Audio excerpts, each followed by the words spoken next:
गौतम गंभीर को हटाएगी बीसीसीआई, नए कोचेस की नई लिस्ट आई। जी हाँ, कोच गौतम गंभीर के कार्यकाल में भारत ने भले ही विश्व कप जीता हो, एशिया कप जीता हो या फिर चैंपियन ट्रॉफी जीती हो, लेकिन ओवरऑल अगर इनका रिकॉर्ड देखा जाए तो काफ़ी ज़्यादा खराब है, निराशाजनक है। जी हाँ, घर पर क्लीन स्वीप करवाया है तो विदेश की धरती पर भी क्लीन स्वीप करवा ही लिया है उन्होंने।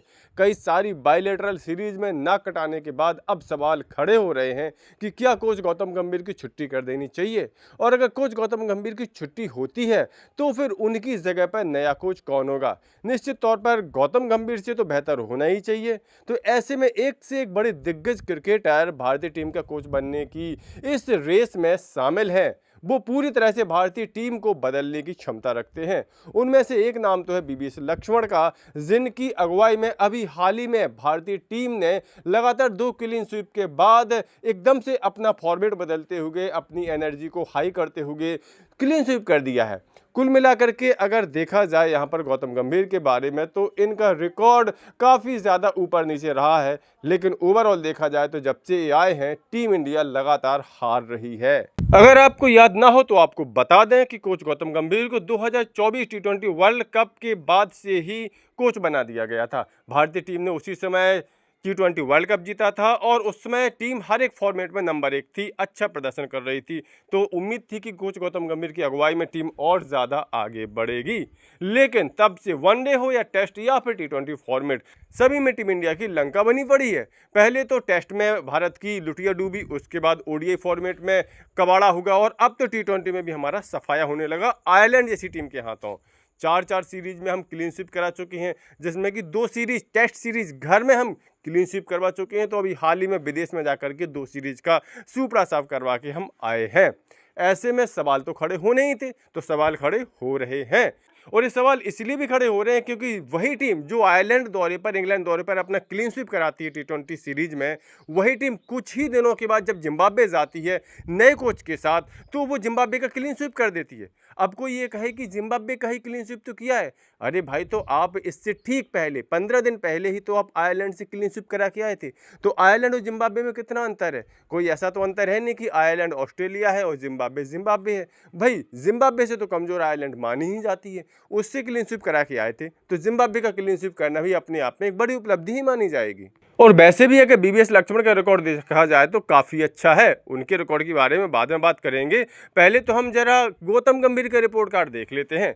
इन्होंने टेस्ट फॉर्मेट में तो पूरी तरह से मटी अमेट कर दिया है भारतीय टीम को, जबकि इनके आने से पहले भारतीय टीम टेस्ट में नंबर 1 थी, लगातार 2 WTC फाइनल खेल चुकी थी। लेकिन अब हालात ये हैं कि हम 2025 के WTC फाइनल के लिए क्वालिफाई नहीं कर सके थे और 2027 में भी हम WTC रैंकिंग में इतने नीचे हैं कि उम्मीद कम ही है फाइनल तक जाने की।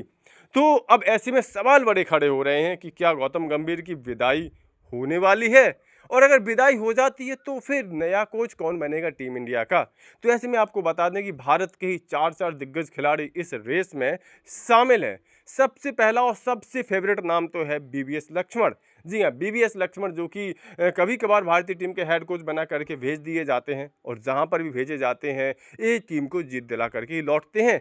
पिछले एशियन गेम्स में भारतीय टीम को गोल्ड मेडल दिलवाया था, अभी हाल ही में जिम्बाब्वे के खिलाफ 3-0 की वाइट वॉश जीत दिला करके लौटे हैं। लगातार हर जगह जीत दिला करके ही आते हैं, तो ये फेवरेट हैं। अगर वीवीएस लक्ष्मण को नहीं बनाया जाता तो दूसरे नंबर पर भैया आप महेंद्र सिंह धोनी को बना दीजिए। महेंद्र सिंह धोनी दमदार विकल्प हैं। जी हाँ, देखिए ये भारतीय टीम के ऑल टाइम सबसे सफल कप्तान हैं। वैसे तो सबसे ज़्यादा क्रांतिकारी कप्तान सौरभ गांगुली हैं, लेकिन अगर आंकड़े देखे जाए तो यहाँ धोनी सबसे आगे खड़े हैं। और आईपीएल में भी अब वो कुछ ज़्यादा तो बिजी है नहीं, लगभग छोड़ चुके आईपीएल, तो भारतीय टीम के वो कोच बन सकते हैं। और मिस्टर कूल अगर कोच बनते हैं तो ये निश्चित तौर पर मान लीजिए कि भारतीय टीम एकदम से फर्श से अर्श पर दोबारा पहुँच जाएगी, दमदार बन जाएगी। लेकिन अगर MS धोनी नहीं बनते हैं भारतीय टीम के हेड कोच तो फिर तीसरा विकल्प भी बहुत दमदार है और वो है आशीष नेहरा का। लेकिन आशीष नेहरा को थोड़ा मनाना पड़ेगा इसलिए क्योंकि आशीष नेहरा फिलहाल गुजरात टाइटंस के हेड कोच हैं। पिछले 4-5 साल से, जब से गुजरात टाइटंस आईपीएल में आई है तभी से वो जुड़े हो गए हैं गुजरात टाइटंस के साथ। लेकिन वो आईपीएल की सिर्फ 2 महीना कोचिंग करते हैं, बाकी समय वो अपनी फैमिली को देते हैं गोवा में, और गोवा से बाहर वो कम ही जाना पसंद करते हैं। लेकिन अगर टीम इंडिया के हेड कोच बन जाएंगे तो कम से कम 7-8 महीने के लिए उनको टीम इंडिया के साथ रहना पड़ेगा। लेकिन अगर आशीष नेहरा भी नहीं बनते हैं हेड कोच तो फिर कौन है विकल्प? तब एक और दमदार पूर्व खिलाड़ी है जो कि खुद इच्छा जाहिर कर चुका है कि उसे अगर ऑफर आएगा भारतीय टीम के हेड कोच बनने का तो वो 100% बन जाएंगे, और वो है पूर्व विस्फोटक बल्लेबाज वीरेंद्र सहवाग। जी हाँ, भारतीय बल्लेबाजी में ऐतिहासिक रूप से बदलाव लाने वाले वीरेंद्र सहवाग एक बेहतर विकल्प हो सकते हैं भारतीय टीम के हेड कोच बनने का। तो ऐसे में देखा आपने, अगर बीसीसीआई वाले गौतम गंभीर की छुट्टी कर भी देते हैं तो भी कोई परेशानी नहीं है, क्योंकि 4 बड़े दिग्गज नाम इस लिस्ट में आ चुके हैं। तो कुल मिलाकर के आप लोगों की इस बारे में क्या राय है? क्या गौतम गंभीर को हटा देना चाहिए और हटा करके किसे बनाना चाहिए हेड कोच? इस बारे में अपनी राय कमेंट करके जरूर दें।